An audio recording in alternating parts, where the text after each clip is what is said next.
barracks, and I was watching him speak, and it really changed my mind about, you know, how I thought about the war and things like that. So I just wanted to give it up to him.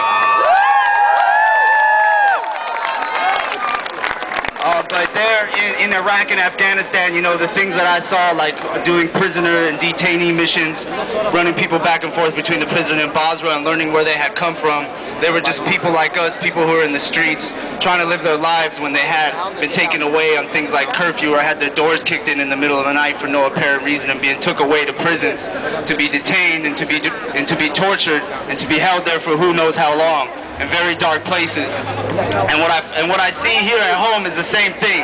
I see a lot of connections between the struggles. Like in the streets here, we have the immigrants. Like, I'm a Mexican myself, and you know, I got family who gets deported, and we got people kicking down our doors and taking us away too.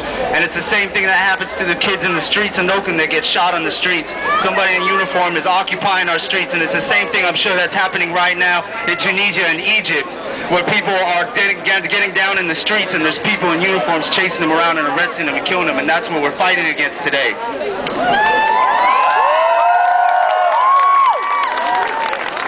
So I just wanted to say that Iraq Veterans Against the War stands in solidarity with not only Iraq and Afghanistan and also the people of Palestine, and also anybody else in the Middle East that's doing their uprising. We stand in solidarity with Tunisia and Egypt. So thank you all very much for showing up and coming out to this protest today. Give it up for yourselves.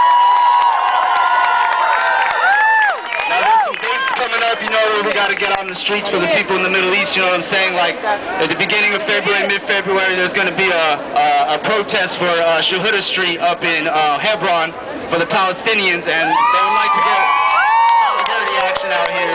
That's something to pay attention to. And also March 19th is the anniversary of the Iraq War.